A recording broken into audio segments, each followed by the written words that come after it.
दरियाए सतलुज में पानी का बहाव मजीद तेज, सतह आब बढ़ गई। भारतीय आबी जारहियत ने तबाही मचा दी। मुतादिद हिफाजती बंद टूट गए। हजारों एकड़ पर खड़ी फसलें तबाह। कई देहात, दर्जनों बस्तियां ज़ेर आब। ज़मीनी राबते मुनक़ता। इमदादी टीमें मुकम्मल तौर पर मंजर से गायब। मुतासरीन बेयार मददगार। दरियाए सिंध चाचड़ा शरीफ के मकाम पर पानी की सतह बुलंद। दरियाई कटाव के बायस मुतादिद बस्तियां मुतासर। असिस्टेंट कमिश्नर के मुताबिक किसी भी सूरत हाल से निपटने के लिए रेस्क्यू अहलकार अलर्ट हैं। कसूर के सैलाब ज़दगान के लिए पाक फौज की इमदादी सरगर्मियां दूसरे दिन भी जारी रहीं। मुतासरीन में राशन भी तकसीम किया जा रहा है।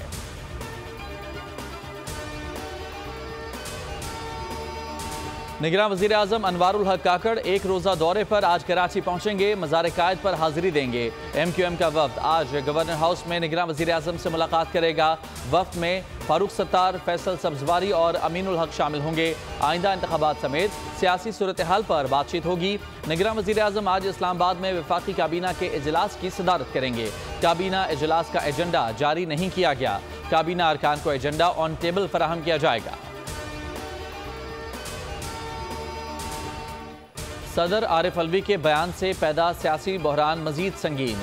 सीक्रेट एक्ट पर दस्तखत से मुतालिक बयान के पेश नज़र ऐवान सदर ने सदर ममलिकत के सेक्रेटरी की खदमात वापस कर दी। वज़ीर आज़म के प्रिंसिपल सेक्रेटरी के नाम ख़त लिखा। वक़ार अहमद की खदमात की मजीद ज़रूरत नहीं, इस्टेब्लिशमेंट डिवीज़न को वापस की जाती हैं। हुमैरा अहमद को सदर का सेक्रेटरी तैनात किया जाए। हुमैरा अहमद ग्रेड 22 की अफसर हैं।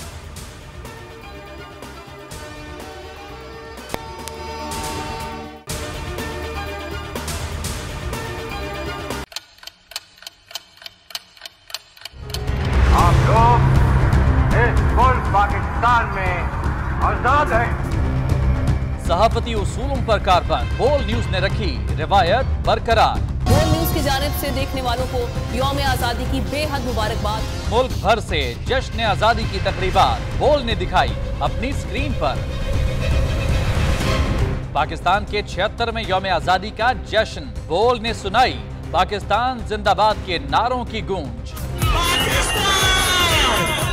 बोल की सबसे बड़ी ट्रांसमिशन में पाकिस्तान का नाम रोशन करने वालों ने दिए कौम को पैगामात। बेपनाह मुश्किलात का सामना करके इस मुल्क को हासिल किया। आज़ाद कौमों को बहुत सी कुर्बानियाँ देनी पड़ती हैं। 76 वारियों में आज़ादी का दिन जोश खरोश के साथ मना, क्योंकि जिंदाबाद पाकिस्तान ये है बोल की पहचान।